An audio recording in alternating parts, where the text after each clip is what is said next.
നമസ്കാരം. ഇവർക്ക് daily news അനാലിസിസിലേക്ക് സ്വാഗതം. ഹിന്ദു ന്യൂസ് പേപ്പർ ആർട്ടിക്കിൾസ് ആണ്. ഫസ്റ്റ് ആർട്ടിക്കിൾ ഇന്നത്തെ ന്യൂസ് പേപ്പറിന്റെ ഫ്രണ്ട് പേജിലെ ആർട്ടിക്കിളാണ് നമ്മൾ നോക്കാൻ പോകുന്നത്. ഇന്റർനാഷണൽ റിലേഷൻസിന്റെ പോയിന്റ് ഓഫ് വ്യൂ വരുന്ന ആർട്ടിക്കിൾ കൂടിയാണിത്. Qatar court drops death penalty for 8 Indians എന്നാണ് ഈ ആർട്ടിക്കിൾ ഹെഡ്ലൈൻ ആയിട്ട് നമുക്ക് വായിക്കാൻ സാധിക്കുന്നത്. തീർച്ചയായിട്ടും ഇതൊരു കണ്ടിന്യൂഷൻ ബേസ്ഡ് ആയിട്ട് ആർട്ടിക്കിളാണ്. ഇതിന്റെ ബേസിക് ആയിട്ടുള്ള ആർട്ടിക്കിൾ നമ്മൾ ഒരു മാസം മുമ്പ് DNA ക്ലാസ്സിൽ ഡിസ്കസ് ചെയ്തിട്ടുണ്ടായിരുന്നു. അന്ന് ഇന്ത്യക്കാരായിട്ടുള്ള ഫോമർ നേവി ഉദ്യോഗസ്ഥരായിട്ടുണ്ടായിരുന്ന 8 ഇന്ത്യക്കാർക്ക് ഖത്തറിൽ ഈ പറഞ്ഞ പോലെ ഡെത്ത് പെനാൽറ്റി അവാർഡ് ചെയ്തു എന്ന രീതിയിലേക്ക് നമ്മൾ വാർത്തകൾ ഡിസ്കസ് ചെയ്തിട്ടുണ്ടായിരുന്നു. എന്നാൽ അതിന്റെ കണ്ടിന്യൂഷൻ ആർട്ടിക്കിളാണ് വന്നത്. ഇത്ര നാളും ശരിക്കും പറഞ്ഞാൽ ഇന്ത്യ ഗവൺമെന്റ് ആണെങ്കിലും ഒരുപാട് പരിശ്രമിച്ചുകൊണ്ടിരിക്കുകയായിരുന്നു ആ ഒരു ഡെത്ത് പെനാൽറ്റി എങ്ങനെയെങ്കിലും മാറ്റിയെടുക്കാനുള്ള രീതിയിൽ. സോ അപ്പോൾ ഇന്ത്യ ഖത്തർ റിലേഷൻസിന്റെ ഒക്കെ തന്നെ ആ ഫലമായിട്ടാണ് തീർച്ചയായിട്ടും ഇപ്പോൾ ആ ഒരു 8 നേവി ഉദ്യോഗസ്ഥർക്ക് അവർ അവാർഡ് ചെയ്ത് അല്ലെങ്കിൽ അവർ പെനാൽറ്റി വിധിച്ച ആ ഒരു ഡെത്ത് പെനാൽറ്റി അവർ ഈ പറഞ്ഞ പോലെ ഡ്രോപ്പ് ചെയ്തിരിക്കുന്ന രീതിയിലേക്ക് വാർത്തകൾ വന്നിട്ടുണ്ട്. സോ എന്തായാലും ഇവിടെ കിട്ടിയിരിക്കുന്ന ഒരു ഒഫീഷ്യൽ സോഴ്സിൽ നിന്ന് കിട്ടിയിരിക്കുന്ന വിവരങ്ങൾ പ്രകാരം നോക്കുകയാണെങ്കിൽ സെന്റൻസസ് ഹവ് ബീൻ റെഡ്യൂസ് എന്നുള്ളതാണ് പറഞ്ഞിരിക്കുന്നത്. കൃത്യമായിട്ടും ആ ഒരു ഖത്തർ കോഡിന്റെ വെർഡിക്റ്റ് കിട്ടി വരുന്നേ ഉള്ളൂ. എങ്കിലേ ഉള്ളൂ എന്തായിട്ടാണ് അത് ഡെത്ത് പെനാൽറ്റി മാറ്റിയിരിക്കുന്നത് തുടങ്ങിയ കാര്യങ്ങൾ നമുക്ക് മനസ്സിലാക്കാൻ സാധിക്കുള്ളൂ. ആ സ്വപ്നം കിട്ടിയിരിക്കുന്ന വിവരം പ്രകാരം നോക്കുകയാണെങ്കിൽ ദ സെന്റൻസസ് അതായത് ആ ഡെത്ത് പെനാൽറ്റി റെഡ്യൂസ് ചെയ്യപ്പെട്ടിരിക്കുന്നു എന്നാണ് വാർത്തകൾ വന്നിരിക്കുന്നത്. മേ ബി ലൈഫ് ഇംപ്രസൺമെന്റ് ആകാം, അല്ലെങ്കിൽ കുറച്ച് നാളത്തേക്ക് ഈ പറഞ്ഞ പോലെ ജയിൽ ശിക്ഷ അനുഭവിക്കാം. ആ രീതിയിലേക്ക് ഈ പറഞ്ഞ പോലെ ആ ഒരു ശിക്ഷാവിധി ഇളവ് ചെയ്തിരിക്കുന്ന രീതിയിലേക്കാണ് വാർത്തകൾ വന്നിരിക്കുന്നത്. സോ ഇവിടെ നമ്മൾ ഇപ്പം ഇന്റർനാഷണൽ റിലേഷൻസിന്റെ ഭാഗമായിട്ട് നോക്കുമ്പോഴേക്കും ഒരുപാട് കാര്യങ്ങൾ അപ്കമിംഗ് ആയിട്ടുള്ള നമുക്ക് പ്രിലിംസിന് വേണ്ടി നോക്കാനായിട്ടുണ്ട്. അതിനകത്ത് ഏറ്റവും പ്രധാനപ്പെട്ട ഒരു പോയിന്റ് ആണ് ഈ ഒരു പിക്ചർ ഇത് ഖത്തറിന്റെ ആ ഒരു മാപ്പാണ് ബേസിക്കലി നിങ്ങൾക്ക് കാണാൻ സാധിക്കുന്നത്. ഇത് ബേസ് ചെയ്തിട്ട് നമുക്ക് പ്രിലിംസിന് വേണമെങ്കിൽ ചോദ്യങ്ങൾ വേൾഡ് ജോഗ്രഫിയുടെ ആംഗിളിൽ നിന്ന് ചോദിക്കാനായിട്ട് സാധിക്കും. അതായത് ഖത്തറിന്റെ ഈ പറഞ്ഞ പോലെ ബൗണ്ടറി നേഷൻസ് നിങ്ങൾ നോക്കുകയാണെങ്കിൽ ഏറ്റവും കൂടുതൽ ഖത്തർ ഈ പറഞ്ഞ പോലെ ഒരു ലാൻഡ് ബൗണ്ടറി ഷെയർ ചെയ്യപ്പെടുന്നത് സൗദി അറേബ്യയുമായിട്ടുണ്ട്, അതുപോലെ തന്നെ UAE-യുമായിട്ടുണ്ട്. അപ്പോൾ ശരിക്കും പറഞ്ഞാൽ ഖത്തറിന്റെ ഒരു സൈഡാണ് ഈ പറഞ്ഞ പോലെ ഒരു ലാൻഡ് ബൗണ്ടറി ആയിട്ട് നമുക്ക് പറയാനായിട്ട് സാധിക്കുന്നത്. മറ്റ് 3 വശങ്ങളും ഈ പറഞ്ഞ പോലെ ഖത്തർ ഈ പറഞ്ഞ പോലെ വെള്ളത്താൽ ഈ പറഞ്ഞ ചുറ്റപ്പെട്ട് കിടക്കുന്ന ഒരു രാജ്യം കൂടിയാണ്. സോ ഇതിനകത്ത് റൈറ്റ് സൈഡിലേക്ക് നോക്കുകയാണെങ്കിൽ പേർഷ്യൻ ഗൾഫും, ലെഫ്റ്റ് സൈഡിലേക്ക് നോക്കുകയാണെങ്കിൽ ഈ പറഞ്ഞ ഗൾഫ് ഓഫ് ബഹ്റിൻ ഒക്കെ ഇവിടെ നിങ്ങൾക്ക് കാണാൻ സാധിക്കുന്നുണ്ട്. ബഹ്റിൻ ഐലൻഡ് ഈ പറഞ്ഞ ദ്വീപ് സമൂഹം ഇവിടെ കാണാനായിട്ട് സാധിക്കുന്നത്. അപ്പോൾ പേർഷ്യൻ ഗൾഫാണ് ഈ പറഞ്ഞ പോലെ ശരിക്കും പറഞ്ഞാൽ ഖത്തറിന്റെ മാരിടൈം ബൗണ്ടറി ഒക്കെ ഷെയർ ചെയ്യുന്ന മേജർ മാരിടൈം ബൗണ്ടറി ഷെയർ ചെയ്യുന്ന ഒരു പോയിന്റും നമുക്ക് സാധിക്കും. ഖത്തറിലെ ഏറ്റവും പ്രധാനപ്പെട്ട അവരുടെ സിറ്റി കൂടിയാണ് ഈ പറഞ്ഞ പോലെ ദോഹ. ഇമ്പോർട്ടന്റ് ആയിട്ടുള്ള ഒരു സിറ്റി കൂടിയാണ് ദോഹ. മെയിൻ സെന്റർ കൂടിയാണ് ഖത്തറിന്റെ കാര്യത്തിലേക്ക്. സോ അപ്പോൾ ഇന്ത്യയുടെ ഒരു വെസ്റ്റിലേക്ക് വരുന്ന ഒരു എന്താ പറയുക, ഇന്ത്യയുടെ വളരെ നാൾക്കായിട്ട് ഇന്ത്യക്ക് നല്ല രീതിയിൽ ഈ പറഞ്ഞ പോലെ ഇന്റർനാഷണൽ റിലേഷൻസ് ഉള്ള ഒരു രാജ്യം കൂടിയാണ് ഖത്തർ എന്നുള്ളൊരു കാര്യം കൃത്യമായിട്ട് ഓർത്തിരിക്കുക. ഒരുപാട് ഇന്ത്യക്കാർ ഈ പറഞ്ഞ പോലെ ഖത്തറിൽ ജോലി ചെയ്യാനായിട്ടും പോകുന്നുണ്ട്. അതുകൊണ്ട് തന്നെ നല്ലൊരു സ്ട്രെങ്ത് ഓഫ് ഇന്ത്യൻ ഡയസ്പോറയെ നമുക്ക് ഇവിടെ കാണാനായിട്ട് സാധിക്കും, ഖത്തറിൽ കാണാൻ സാധിക്കും എന്നുള്ളൊരു പോയിന്റ് കൂടി ഓർത്ത് വെച്ചേക്കാം. ഇനി അടുത്തൊരു പോയിന്റ് ഇതിൽ നമുക്ക് പ്രിലിംസിന്റെ പോയിന്റ് ഓഫ് വ്യൂ ഓർക്കേണ്ടത് ഈ ഡെത്ത് പെനാൽറ്റിയുമായിട്ടുള്ള കാര്യങ്ങളാണ്. കാരണം ഇന്ത്യയിലും ഈ പറഞ്ഞ പോലെ ഡെത്ത് പെനാൽറ്റി നമ്മൾ ഇടയ്ക്ക് വാർത്തകളൊക്കെ കേൾക്കാറുണ്ട്. ഈ പറഞ്ഞ ഡെത്ത് പെനാൽറ്റി നടപ്പാക്കിയതൊക്കെ ആയിട്ട് ബന്ധപ്പെട്ട വാർത്തകളൊക്കെ കേൾക്കാറുണ്ട്. സോ എന്തായാലും ദ ഡെത്ത് പെനാൽറ്റി ഇന്ത്യയുടെ ആസ്പെക്റ്റിൽ നോക്കുകയാണെങ്കിൽ the purpose of death penalty is to deter people from doing something by instilling fear in them about the consequences. നമ്മൾ എന്തുകൊണ്ടിട്ടാണ് ഈ പറഞ്ഞ ഡെത്ത് പെനാൽറ്റി നടപ്പാക്കുന്നതെന്ന് ചോദിച്ചു കഴിഞ്ഞാൽ ഇനി അങ്ങനെയുള്ള കുറ്റകൃത്യങ്ങൾ ആവർത്തിക്കാതിരിക്കാനായിട്ടാണ്. അതായത് ഇങ്ങനെയുള്ള ശിക്ഷകൾ അല്ലെങ്കിൽ ഇങ്ങനെയുള്ള കുറ്റങ്ങൾ നമ്മൾ ആരെങ്കിലും ആവർത്തിച്ചു കഴിഞ്ഞാൽ നമ്മളെ വെയിറ്റ് ചെയ്ത് നിൽക്കുന്നത് ഇങ്ങനെയുള്ള ശിക്ഷാ നടപടികളാണ് എന്ന രീതിയിലേക്ക് ഈ പറഞ്ഞ പോലെ എന്താ പറയുക, ഒരു രീതിയിൽ പറയുവാണെങ്കിൽ ഒരു ഇൻസ്റ്റിങ് ഫിയർ ജനങ്ങളിൽ ഉളവാക്കാൻ വേണ്ടിയിട്ടാണ് ഡെത്ത് പെനാൽറ്റി നമ്മുടെ രാജ്യത്ത് നടപ്പാക്കാനുള്ളത്. അത് വളരെ ഈ പറഞ്ഞ പോലെ ഹീനിയസ് ആയിട്ടുള്ള ഒഫൻസുകൾക്കാണ് കൂടുതലും ഡെത്ത് പെനാൽറ്റീസ് അവാർഡ് ചെയ്യാറുള്ളത്. സജസ്റ്റ് ലൈക്ക് മർഡർ, റേപ്പ് വിത്ത് മർഡർ അങ്ങനെയുള്ള കേസുകളിലാണ് ഡെത്ത് പെനാൽറ്റികൾ കൂടുതലായിട്ടും അവാർഡ് ചെയ്യപ്പെടാറുള്ളത്.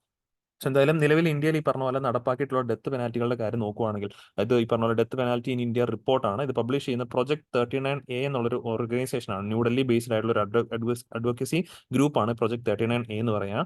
ഇവർ പബ്ലിഷ് ചെയ്യുന്ന റിപ്പോർട്ടാണ് death penalty in India report. 2022 റിപ്പോർട്ടാണ് നമുക്ക് നിലവിലുള്ളത്.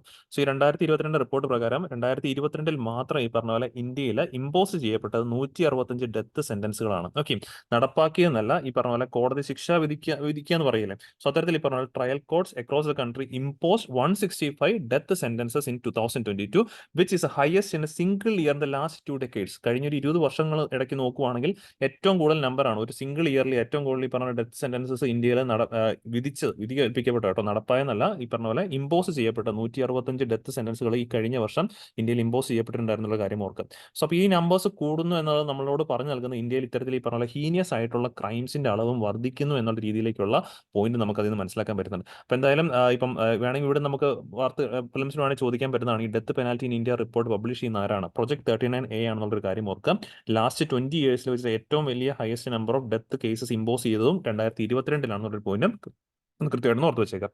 ഇനി അടുത്തൊരു പോയിന്റ് ആണ് ഈ ഡെത്ത് പെനാൽറ്റികൾ ലാസ്റ്റ് ഈ പറഞ്ഞ പോലെ നമ്മൾ മേഴ്സി പെറ്റീഷൻ ഒക്കെ ഫയൽ ചെയ്ത് നിങ്ങൾ വാർത്തയിൽ കേട്ടിട്ടുണ്ടാവും. പ്രസിഡന്റിന് ഈ പറഞ്ഞ പോലെ മേഴ്സി പെറ്റീഷൻ ഒക്കെ കൊടുക്കുന്നത് കേട്ടിട്ടുണ്ടാവും. അപ്പം ഇതിനകത്ത് ഫൈനൽ വെർഡിക്റ്റ് വരുന്ന ഈ പറഞ്ഞ പോലെ ഒന്നുകിൽ ഇങ്ങനെയുള്ള ശിക്ഷാവിധികളെ അല്ലെങ്കിൽ ഡെത്ത് സെന്റൻസിന്റെ വിധി പ്രഖ്യാപിക്കുന്ന ഹൈക്കോടതികളൊക്കെയാണ് വിധി പ്രഖ്യാപിക്കാൻ സാധിക്കും. പക്ഷേ ഈ ഹൈക്കോടതി പ്രഖ്യാപിക്കുന്ന വിധി ഈ പറഞ്ഞ പോലെ അത് ഫൈനലൈസ് ചെയ്യേണ്ട സുപ്രീം കോടതിയും കൂടെ ചെയ്യാറുണ്ട്.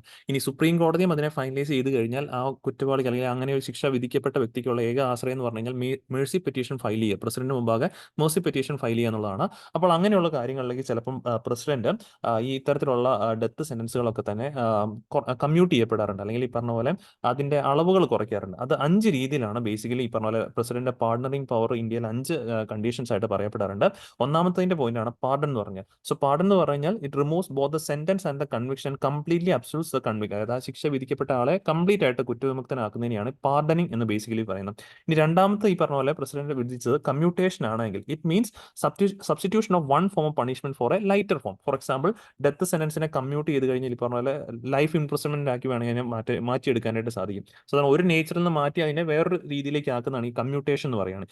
ശരിക്കും പറയും ഖത്തറിലാണെങ്കിൽ കൊടുത്തിരിക്കുന്നത് കമ്മ്യൂട്ടേഷൻ ആണ്. ഡെത്ത് സെന്റൻസിനെ വേറൊരു പണിഷ്മെന്റ് ആക്കി മാറ്റിയിരിക്കുകയാണ്. മേ ബി ലൈഫ് ഇംപ്രിസൺ എന്താണെന്നുള്ള കാര്യം കൃത്യമായിട്ട് അറിയത്തില്ല. എന്തായാലും ഡെത്ത് സെന്റൻസിനെ വേറൊരു രീതിയിലേക്ക് മാറ്റിയിരിക്കുകയാണ് ഇപ്പോൾ ഖത്തറാണെങ്കിലും ചെയ്തിരിക്കുന്നത്. സോ പാർഡനിങ് എന്ന് പറയുവാണെങ്കിൽ ആ ശിക്ഷ കംപ്ലീറ്റ് ആയിട്ട് മാറ്റി, ഒന്നുമില്ല, ആൾ കുറ്റവിമുക്തനാക്കി വിടുന്നതിനെയാണ് പാർഡനിങ് എന്ന് പറയുന്നത്. എന്നാൽ വേറൊരു രീതിയിലേക്ക് അതിന്റെ പണിഷ്മെന്റ് മാറ്റി കൊടുക്കുന്നതാണ് കമ്മ്യൂട്ടേഷൻ എന്ന് പറയുന്നത്.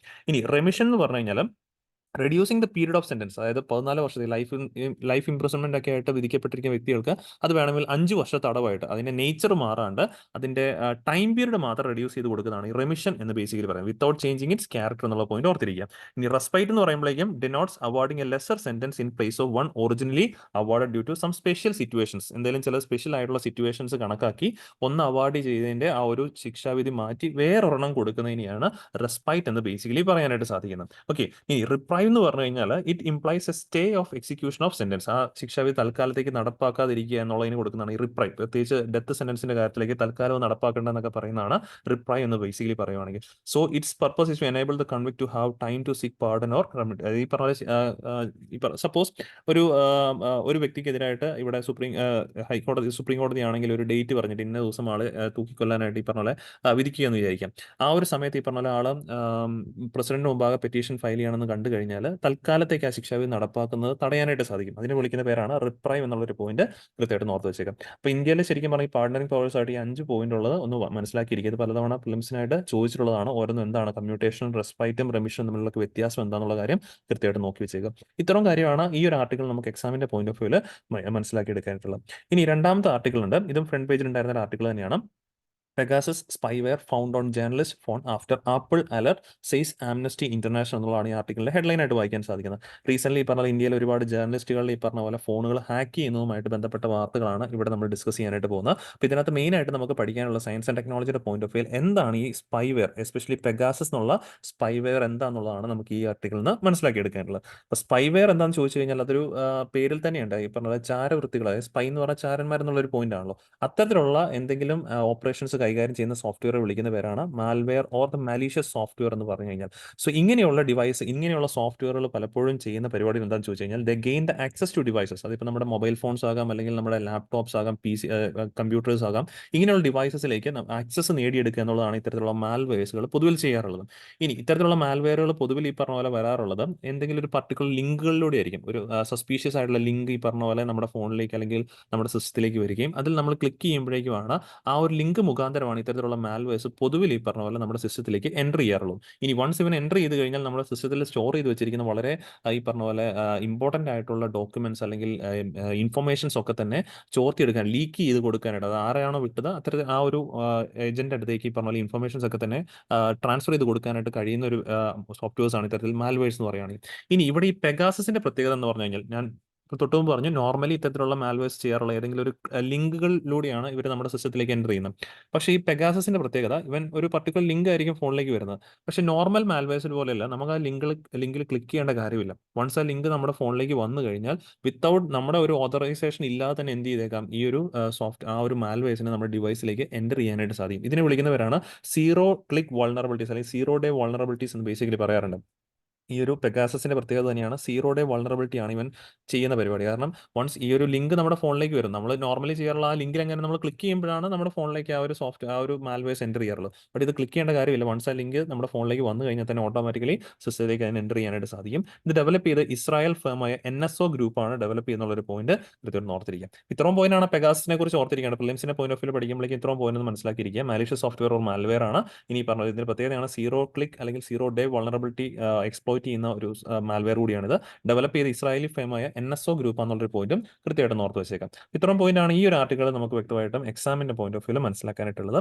ഇനി മൂന്നാമത്തെ ആർട്ടിക്കിളാണ് പൊളിറ്റിയുടെ പോയിന്റ് ഓഫ് വ്യൂ ഉള്ള ആർട്ടിക്കിളാണ്. Will bring ordinance to enforce Kannada signage say Siddaramaiah എന്നുള്ളതാണ് ആർട്ടിക്കിളിന്റെ ഹെഡ്ലൈൻ ആയിട്ട് വായിക്കാൻ സാധിക്കുന്നത്. അപ്പോൾ ഇതിനകത്ത് നമ്മൾ നോക്കാനുള്ള എക്സാമിന്റെ point of view ordinance making power ആണ്. എന്താണ് ഈ ഓർഡിനൻസ് മേക്കിംഗ് പവർ തുടങ്ങിയ കാര്യങ്ങളാണ് മനസ്സിലാക്കാനായിട്ടുള്ളത്. അപ്പോൾ നമ്മൾ പഠിക്കാറുണ്ട്, നമ്മൾ ഈ പറഞ്ഞ പോലെ ഡെമോക്രസിയിൽ നമുക്ക് മേജർ ഉള്ള 3 പില്ലേഴ്സ് ആണ് നമുക്കുള്ളത്. ഒന്ന് ഈ പറഞ്ഞ പോലെ നമ്മുടെ എക്സിക്യൂട്ടീവ്, ഓക്കെ, എക്സിക്യൂട്ടീവ് ഉണ്ട്, പിന്നെ ഈ പറഞ്ഞ പോലെ ലെജിസ്ലേച്ചർ ഉണ്ട്, പിന്നെ നമ്മുടെ ജുഡീഷ്യറി ഉണ്ട്.